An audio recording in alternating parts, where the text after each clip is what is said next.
नमस्कार। Story bot में आपका हार्दिक स्वागत है। आज हम आपके लिए लेकर आए हैं लेव तोल्स्टॉय की लिखी कहानी मूर्ख सुमंत। एक समय एक गांव में एक धनी किसान रहता था। उसके 3 पुत्र थे, विजय सिपाही, तारा वणिक, सुमंत मूर्ख। गूंगी बहरी मनोरमा नाम की एक कुंवारी कन्या भी थी। विजय तो जाकर किसी राजा की सेना में भर्ती हो गया। तारा ने किसी प्रसिद्ध नगर में सौदागरी की कोठी खोल ली। मूर्ख समुंत और मनोरमा माता पिता के पास रहकर खेती का काम करने लगे। विजय ने सेना में ऊंची पदवी प्राप्त करके एक इलाका मोल ले लिया और एक मालदार पुरुष की कन्या से विवाह कर लिया। उसकी आमदनी का कुछ ठिकाना न था, परंतु फिर भी कुछ न बचता था। विजय एक समय इलाके पर पहुंचकर किसानों से बटाई मांगने लगा। किसान बोले कि महाराज, हमारे पास न बैल हैं, न हल, न बीज। बटाई कहां से दें? पहले यह सामग्री जमा कर दो, फिर आपको इलाके से बहुत अच्छी आमदनी होने लगेगी। यह सुनकर विजय अपने पिता के पास पहुंचा और बोला, पिताजी, इतना धनी होने पर भी आपने मेरी कुछ सहायता नहीं की।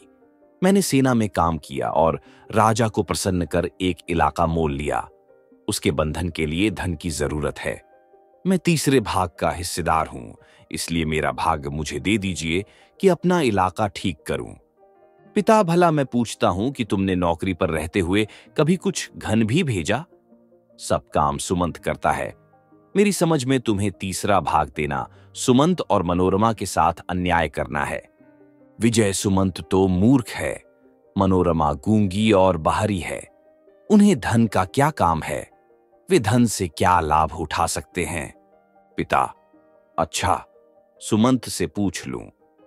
पिता के पूछने पर सुमंत ने प्रसन्नतापूर्वक यही कहा कि विजय को उसका तीसरा भाग दे देना चाहिए। विजय तीसरा भाग लेकर राजा के पास चला गया। तारा ने भी व्यापार में बहुत धन संचय करके एक धनी पुरुष की पुत्री से विवाह किया, परंतु धन की लालसा फिर भी बनी रही। वह भी पिता के पास आकर तीसरा भाग मांगने लगा। पिता, मैं तुम्हें एक कौड़ी भी देना नहीं चाहता।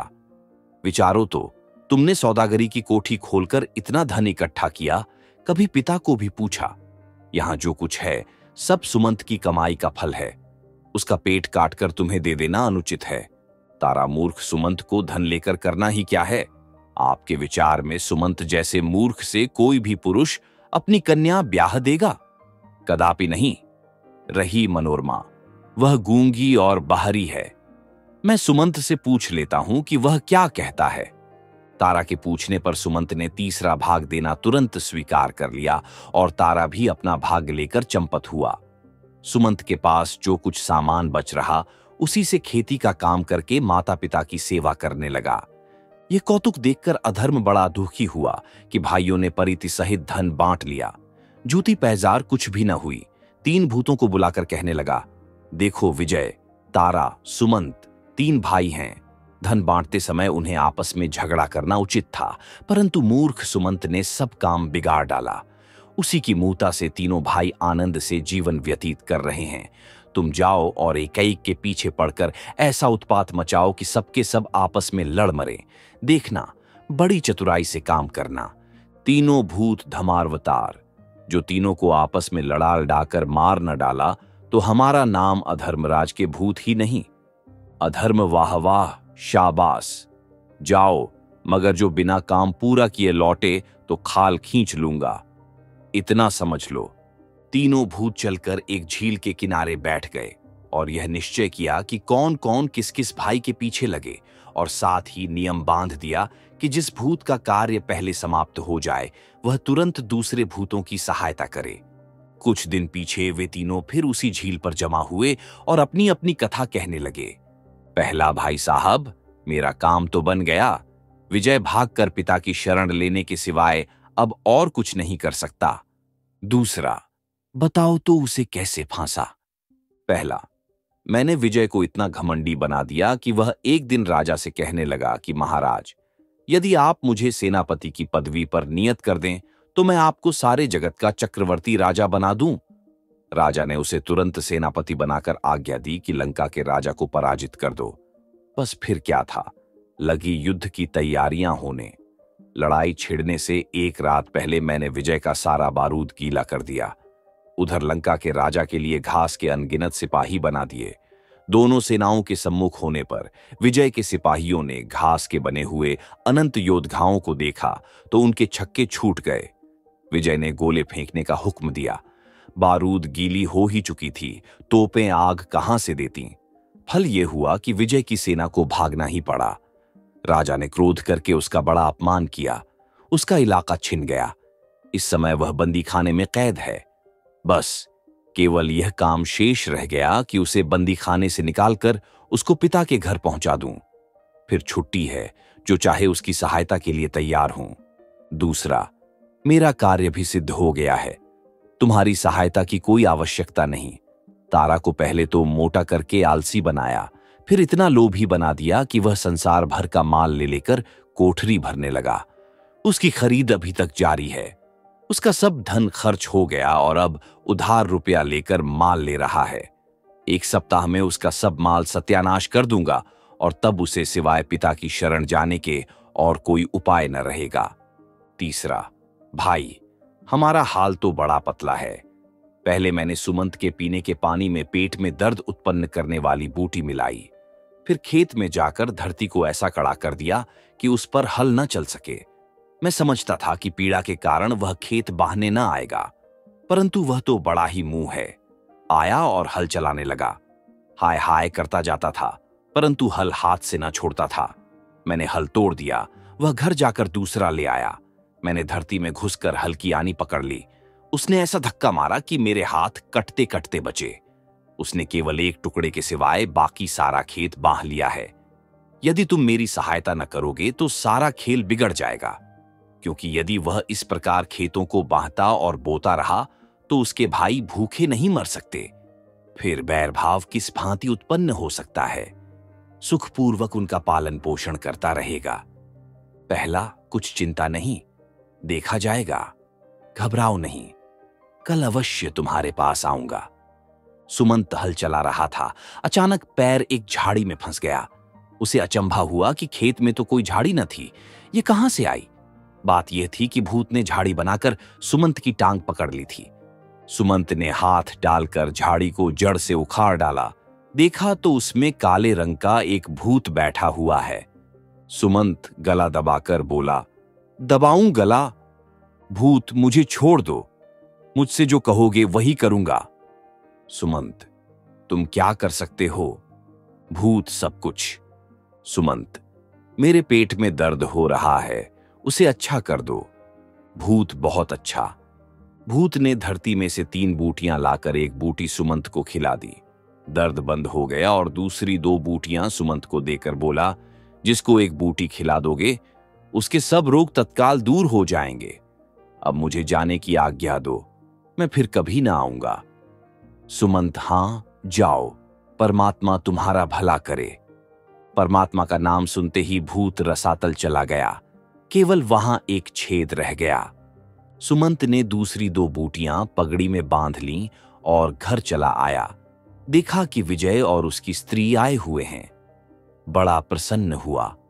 विजय बोला, भाई सुमंत, जब तक मुझे नौकरी न मिले तुम हम दोनों को यहां रख सकते हो। सुमंत, क्यों नहीं, आपका घर है, आप आनंद से रहिए। भोजन करते समय विजय की सभ्य स्त्री पति से बोली कि सुमंत के शरीर से मुझे दुर्गंध आती है, इसे बाहर भेज दो। विजय, सुमंत, मेरी स्त्री कहती है कि तुम्हारे शरीर से दुर्गंध आती है, पास बैठा नहीं जाता, तुम बाहर जाकर भोजन कर लो। सुमंत, बहुत अच्छा, तुम्हें कष्ट न हो। दूसरे दिन विजय वाला भूत खेत में आकर सुमंत वाले भूत को खोजने लगा। कहीं पता नहीं मिला। खेत के एक कोने पर छेद दिखाई दिया। भूत जान गया कि साथी काम आया और खेत जुट चुका। क्या हुआ? चरावर में चलकर इस मूर्ख को देखता हूं। सुमंत के चरावर में पहुंचकर उसने इतना पानी छोड़ा कि सारी घास उसमें डूब गई। इतने में सुमंत वहां आकर हंसुए से घास काटने लगा। हंसुए का मुंह मुड़ गया। घास किसी तरह न कटती थी। सुमंत ने सोचा कि यहां वृथा समय गंवाने से क्या लाभ होगा, पहले हंसुआ तेज करना चाहिए। रहा काम, ये तो मेरा धर्म है। एक सप्ताह क्यों न लग जाए, मैं घास काटे बिना यहां से चला जाऊं। मेरा नाम सुमंत नहीं। सुमंत घर जाकर हंसुआ ठीक कर लाया। भूत ने हंसुआ को पकड़ने का साहस किया, परंतु पकड़ न सका, क्योंकि सुमंत लगातार घास काटे जाता था। जब केवल घास का एक छोटा सा टुकड़ा शेष रह गया तो भूत भागकर उसमें जा छिपा। सुमंत कब रुकने वाला था, वह वहां पहुंचकर घास काटने लगा। भूत वहां से भागा। भागते समय उसकी पूंछ कट गई। भूत ने विचारा कि चलो जई के खेतों में चलें, देखें जई कैसे काटता है। वहां जाकर देखा तो जई कटी पड़ी है। भूत ने विचार किया कि यह मूर्ख बड़ा चांडाल है, दिन निकलने नहीं दिया, रात रात में सारी जई काट डाली। ये दुष्ट तो रात को भी काम में लगा रहता है। अच्छा, खलिहान में चलकर इसका भूसा सड़ाता हूं। भूत भागकर चरी में छिप गया। सुमंत गाड़ी लेकर चरी लादने के लिए खलिहान में पहुंचा।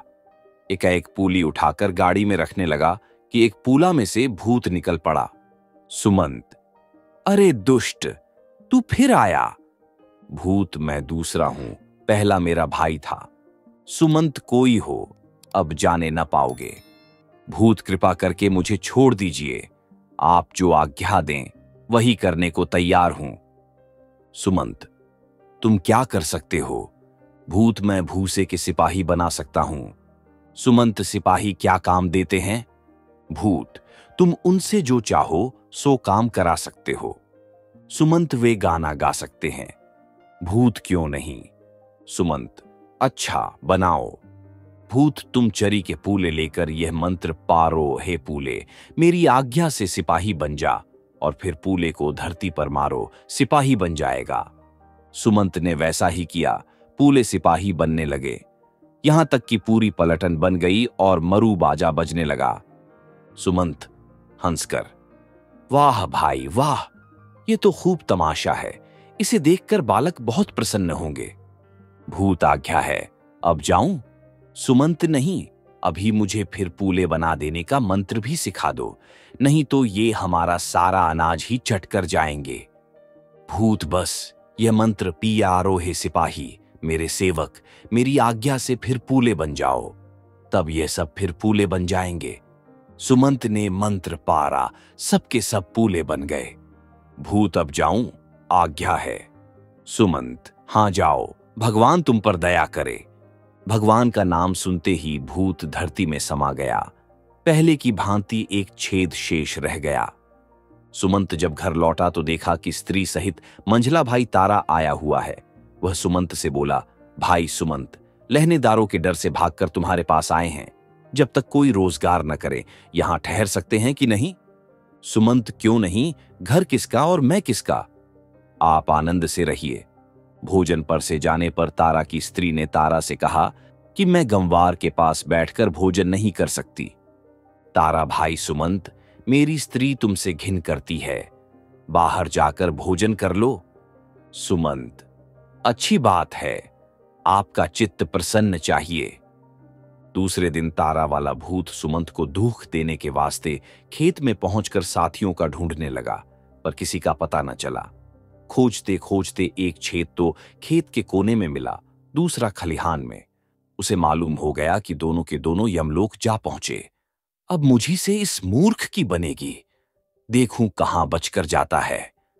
अतएव वह सुमंत की खोज लगाने लगा। सुमंत उस समय मकान बनाने के वास्ते जंगल में वृक्ष काट रहा था। दोनों भाइयों के आ जाने से घर में आदमियों के लिए जगह न थी। भाई यह चाहते थे कि अलग अलग मकान में रहें, इसलिए मकान बनाना आवश्यक हो गया था। भूत वृक्ष पर छक्कर शाखाओं में बैठ सुमंत के काम में विघ्न डालने लगा। सुमंत कब टलने वाला था, संध्या होते होते उसने कई वृक्ष काट डाले। अंत में उसने उस वृक्ष को भी काट दिया जिस पर भूत छा बैठा था। टहनियां काटते समय भूत उसके हाथ में आ गया। सुमंत, हैं तुम फिर आ गए? भूत, नहीं नहीं, मैं तीसरा हूं, पहले दोनों मेरे भाई थे। सुमंत, कुछ भी हो, अब मैं नहीं छोड़ने का। भूत, तुम जो कुछ कहोगे वही करूंगा, कृपा करके मुझे जान से न मारिए। सुमंत, तुम क्या कर सकते हो? भूत, मैं वृक्ष के पत्तों से सोना बना सकता हूं। सुमंत, अच्छा बनाओ। भूत ने वृक्ष के सूखे पत्ते लेकर हाथ से मले और मंत्र PRR कर सोना बना दिया। सुमंत ने मंत्र सीख लिया और सोना देखकर प्रसन्न हुआ। सुमंत भाई भूत, इसका रंग तो बड़ा सुंदर है, बालकों के खिलौने इसके अच्छे बन सकते हैं। भूत, अब आज्ञा है, जाऊं? सुमंत जाओ, परमेश्वर तुम पर अनुग्रह करें। परमेश्वर का नाम सुनते ही यह भूत भी भूमि में समा गया, केवल छेद ही छेद बाकी रह गया। घर बनाकर तीनों भाई सुखपूर्वक जीवन व्यतीत करने लगे। जन्माष्टमी के त्योहार पर सुमंत ने भाइयों को भोजन करने को नेवता भेजा। उन्होंने उत्तर दिया कि हम गवारों के साथ परिति भोजन नहीं कर सकते। सुमंत ने इस पर कुछ बुरा नहीं माना। गांव के स्त्री पुरुष, बालक और बालिकाओं को एकत्र करके भोजन करने लगा। भोजन करने के उपरांत सुमंत बोला, क्यों भाई मित्रों, एक तमाशा दिखलाऊं? सब हाँ, दिखा लाइए। सुमंत ने सूखे पत्ते लेकर सोने का एक टोकरा भर दिया और लोगों की ओर फेंकने लगा। किसान लोग सोने के टुकड़े लूटने लगे।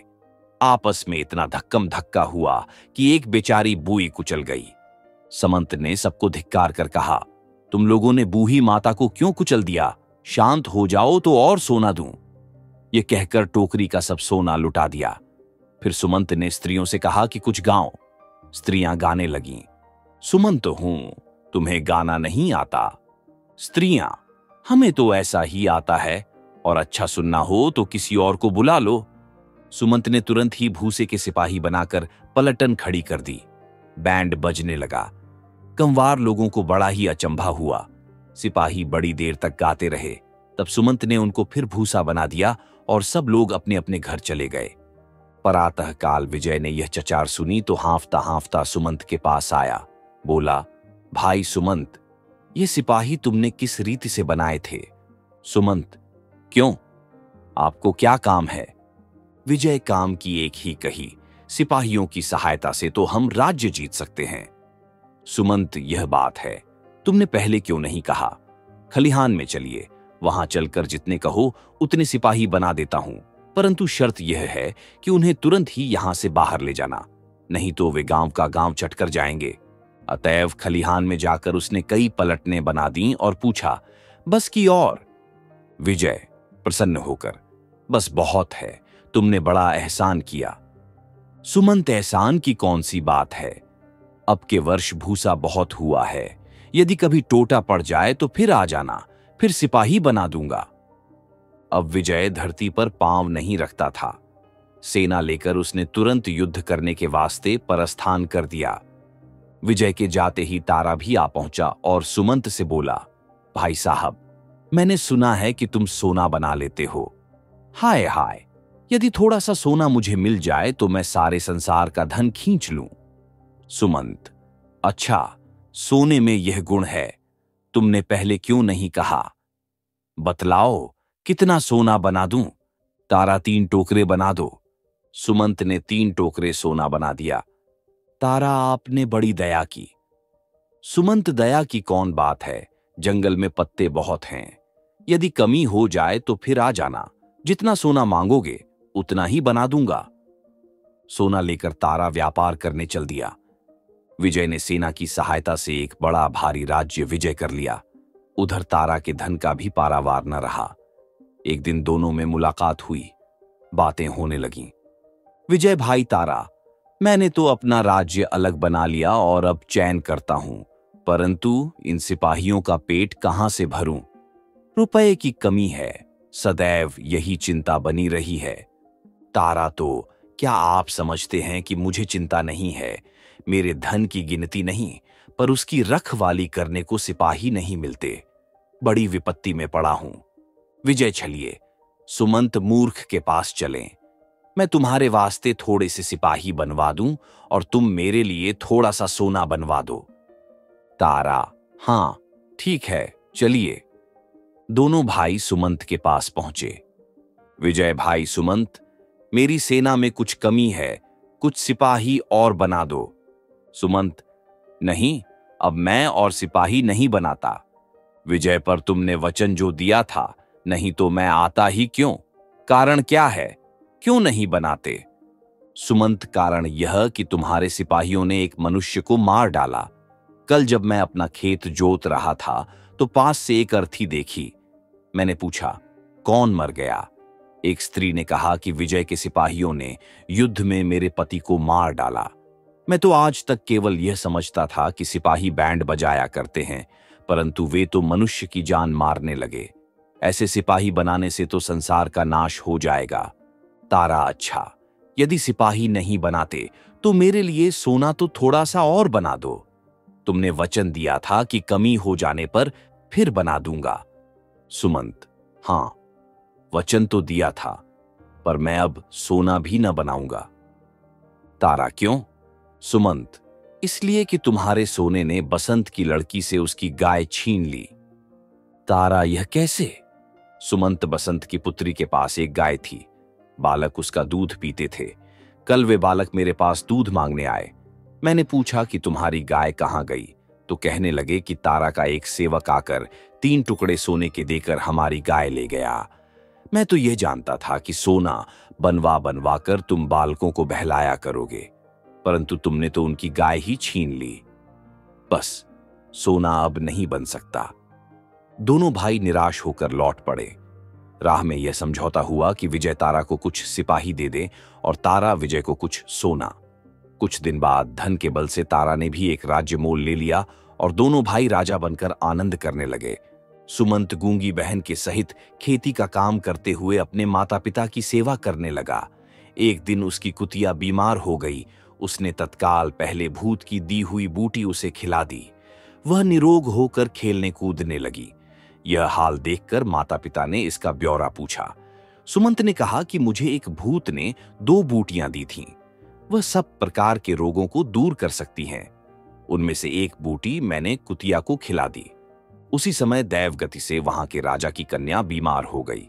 राजा ने यह डोंडी पिटवाई थी कि जो पुरुष मेरी कन्या को अच्छा कर देगा उसके साथ उसका विवाह कर दिया जाएगा।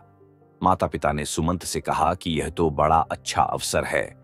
तुम्हारे पास एक बूटी बची है, जाकर राजा की कन्या को अच्छा कर दो और उम्र भर चैन करो। सुमंत जाने पर राजी हो गया। बाहर आने पर देखा कि द्वार पर कंगाल बूई खड़ी है। बूई, सुमंत, मैंने सुना है कि तुम रोगियों का रोग दूर कर सकते हो। मैं रोग के हाथों बहुत दिनों से कष्ट भोग रही हूं। पेट को रोटियां मिलती ही नहीं, दवा कहां से करूं? तुम मुझे कोई दवा दे दो तो बड़ा यश होगा। सुमंत तो दया का भंडार था। बूटी निकालकर तुरंत बूई को खिला दी। वह चंगी होकर उसे आशीष देती हुई घर को चली गई। माता पिता यह हाल सुनकर बड़े दुखी हुए और कहने लगे कि सुमंत, तुम बड़े मूर्ख हो। कहां राजकन्या और कहां यह कंगाल बोए? भला इस बोए को चंगा करने से तुम्हें क्या मिला? सुमंत, मुझे राजकन्या के रोग दूर करने की भी चिंता है, वहां भी जाता हूं। माता, बूटी तो है ही नहीं, जाकर क्या करोगे? सुमंत, कुछ चिंता नहीं, देखो तो सही क्या होता है। समदर्शी पुरुष देवरूप होता है। सुमंत के राजमहल पर पहुंचते ही राजकन्या निरोग हो गई। राजा ने अति प्रसन्न होकर उसका विवाह सुमंत के साथ कर दिया। इसके कुछ काल पीछे राजा का देहांत हो गया।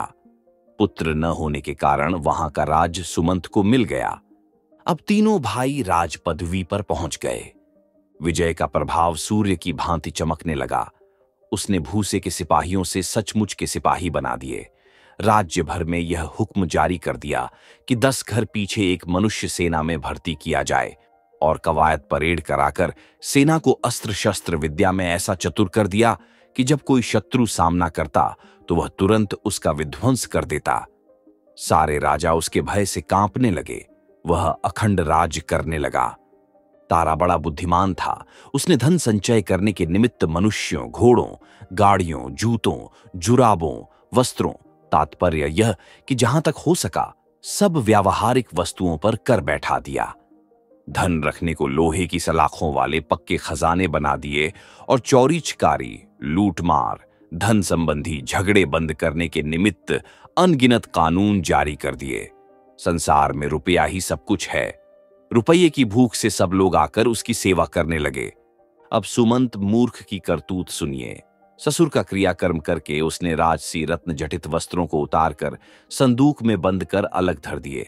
मोटे जोटे कपड़े पहन लिए और किसानों की भांति खेती का काम करने का विचार किया। बैठे बैठे उसका जी ऊबता था। भोजन न पचता, बदन में चबीर बढ़ने लगी, नींद और भूख दोनों जाती रही। उसने अपनी गूंगी बहन और माता पिता को अपने पास बुला लिया और ठीक पहले की भांति खेती का काम करना आरंभ कर दिया। मंत्री, आप तो राजा हैं, आप यह क्या काम करते हैं? सुमंत, तो क्या मैं भूखा मर जाऊं? मुझे तो काम के बिना भूख ही नहीं लगती। करूं तो क्या करूं? दूसरा मंत्री सामने आकर, महाराज, राज्य का प्रबंध किस प्रकार किया जाए? नौकरों को तलब कहां से दें? रुपया तो एक नहीं। सुमंत, यदि रुपया नहीं तो तलब मत दो। मंत्री, तलब लिए बिना काम कौन करेगा? सुमंत, काम कैसा? न करने दो। करने को खेतों में क्या काम थोड़ा है? खाद संभालना, समय पर खेती करना, ये सब काम ही हैं कि और कुछ? इतने में एक मुकद्दमे वाले सामने आए। किसान महाराज, उसने मेरे रुपये चुरा लिए। सुमंत, कोई बात नहीं, उसको रुपये की जरूरत होगी। सब लोग जान गए कि सुमंत महामूर्ख है। एक दिन रानी बोली, प्राणनाथ, सब लोग यही कहते हैं कि आप मूर्ख हैं। सुमंत, तो इसमें हानि ही क्या है? रानी ने विचारा कि धर्मशास्त्र की यही आज्ञा है कि स्त्री का परमेश्वर पति है, जिसमें वह प्रसन्न रहे वही काम करना धर्म है। अतएव वह भी राजा सुमंत के साथ खेती का काम करने लगी। ये दशा देखकर बुद्धिमान पुरुष सबके सब अन्य देशों में चले गए। केवल मूर्ख ही मूर्ख यहां रह गए। इस राज्य में रुपया प्रचलित न था। राजा से लेकर रंक तक खेती का काम करते, आप खाते और दूसरों को खिलाकर प्रसन्न होते। इधर अधर्मराज बैठे देख रहे हैं कि तीनों भाइयों का सर्वनाश करके भूत अब आते हैं, परंतु वहां आता कौन? अधर्म को बड़ा आश्चर्य हुआ कि यह क्या बात है। अंत में सोच विचार कर स्वयं खोज लगाने के लिए चला। सुमंत के पुराने गांव में जाने पर ढूंढना से 3 छेद मिले। अधर्म को मालूम हो गया कि तीनों भूत मारे गए। वह भाइयों की खोज में चला। जाकर देखा तो तीनों भाई राजा बने बैठे हैं। फिर क्या था, जल भुनकर राख ही तो हो गया। दांत पीसकर बोला, देखूं ये सब मेरे हाथ से बचकर कहां जाते हैं।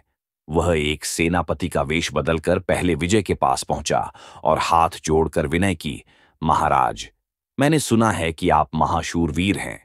मैं अस्त्र शस्त्र विद्या में अति निपुण हूं। इच्छा है कि आपकी सेवा करके अपना गुण प्रकट करूं। विजय उसकी चितवनों से ताड़ गया कि आदमी चतुर और बुद्धिमान है। उसे झट सेनापति की पदवी पर नियुक्त कर दिया। नवीन सेनापति सेना को बहाने का प्रबंध करने लगा। विजय से बोला, महाराज, मेरे ध्यान में राज्य में बहुत लोग ऐसे हैं जो कुछ नहीं करते। राज्य की स्थिरता सेना से ही होती है। इसलिए एक तो सब युवक पुरुषों को रंगरूढ़ भर्ती करके सेना पहले से 5 गुनी कर देनी चाहिए। दूसरे, नए नमूने की बंदूकें और तोपें बनाने के वास्ते राजधानी में कारखाने खोलने चाहिए। मैं एक फायर में 100 गोली चलाने वाली बंदूक और घोड़े, मकान, पुल इत्यादि नष्ट कर देने वाली तोपें बना सकता हूं। विजय ने प्रसन्नापूर्वक झट सारी राजधानी में एक आज्ञा पत्र जारी कर दिया कि सब लोग रंगरूठ भर्ती किए जाएं। नए नमूने की तोपें और बंदूकें बनाने के वास्ते जगह जगह कारखाने खोल दिए।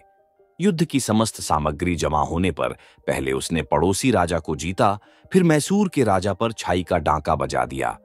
पर सौभाग्य से मैसूर के राजा ने विजय का सारा वृत्तांत सुन रखा था। विजय ने तो पुरुषों को ही भर्ती किया था, उसने स्त्रियों को भी सेना में भर्ती कर लिया। नए से नए नमूने की बंदूकें और तोपें बना डालीं। सेना विजय से चौगुनी कर दी और नवीन कल्पना यह कि बम के ऐसे गोले बनाए जाएं जो आकाश से छोड़े जाएं और धरती पर फटकर शत्रु की सेना का नाश कर दें। विजय ने समझा था कि पड़ोसी राजा की भांति छिन में मैसूर के राजा को जीतकर उसकी राज्य छीन लूंगा, परंतु यहां रंगत ही कुछ और हुई। सेना अभी गोली की मार में भी नहीं पहुंची थी कि शत्रु की सेना की स्त्रियों ने आकाश से बम के गोले बरसाने आरंभ कर दिए। विजय की सारी सेना काय की भांति फट गई। आधी वहीं काम आई, आधी भयभीत होकर भाग गई। विजय अकेला क्या कर सकता था? भागते ही बनी। मैसूर के राजा ने उसके राज्य पर अपना अधिकार कर लिया। विजय का सर्वनाश करके अधर्म तारा के राज्य में पहुंचा और सौदागर का वेश धारण करके वहां एक कोठी खोल दी। जो पुरुष कोई माल बेचने आता उसे चौगुने पचगुने दाम पर ले लेता। शीघ्र ही वहां की प्रजा मालदार हो गई। तारा यह हाल देखकर बड़ा प्रसन्न हुआ और कहने लगा कि व्यापार बड़ी वस्तु है। इस सौदागर के आने से मेरा कोष धन से भर गया, किसी बात की कमी नहीं रही। अब तारा ने एक महल बनाना शुरू किया। उसे विश्वास था कि रुपये के लालच से राज, मजदूर, मसाला, सब कुछ सामग्री शीघ्र ही मिल जाएगी, कोई कठिनाई न होगी। परंतु राजा का महल बनाने के वास्ते कोई न आया। अधर्म सौदागर के पास रुपए की गिनती न थी। उसकी अपेक्षा राजा उससे अधिक मजूरी और दाम नहीं दे सकता। उसका महल न बन सका। तारा को साधारण मकान में ही रहना पड़ा। इसके पीछे उसने एक बाग लगाना आरंभ किया। उस सौदागर ने तालाब खुदवाना शुरू कर दिया। सब लोग रुपया अधिक होने के कारण सौदागर के वश में थे। राजा का काम कोई न करता था। बाग भी बीच में ही रह गया। शीतकाल आने पर तारा ने ऊनी वस्त्र आदि खरीदने का विचार किया। सारा संसार छान डाला। जहां पूछा यही उत्तर मिला कि सौदागर ने कोई वस्त्र नहीं छोड़ा, सारे के सारे खरीद कर ले गया। यहां तक कि रुपये के प्रभाव से अधर्म ने राजा के सब नौकर अपने पास खींच लिए। राजा भूखों मरने लगा। क्रुद्ध होकर उसने सौदागर को अपनी राजधानी से निकाल दिया। अधर्म ने सीमा पर जाकर डेरा जमाया। तारा को कुछ करते धरते नहीं बनता था। उसे उपवास के 3 दिन बीत चुके थे कि विजय आकर सम्मुख खड़ा हो गया। विजय भाई तारा, मैं तो मर चुका। मेरी सेना, राजपाट सब नष्ट हो गया। मैसूर के राजा ने मेरी राजधानी पर अपना अधिकार कर लिया। भागकर तुम्हारे पास आया हूं, मेरी कुछ सहायता कीजिए। तारा सहायता की एक ही कही, यहां आप अपनी जान पर आ बनी है। उपवास किए 3 दिन हो चुके हैं, खाने को अन्न तक तो मिलता नहीं। तुम्हारी सहायता किस प्रकार करूं? अगर आपको यह कहानी पसंद आई हो तो लाइक करें, कमेंट करें और स्टोरी बॉट चैनल को सब्सक्राइब करना न भूलें।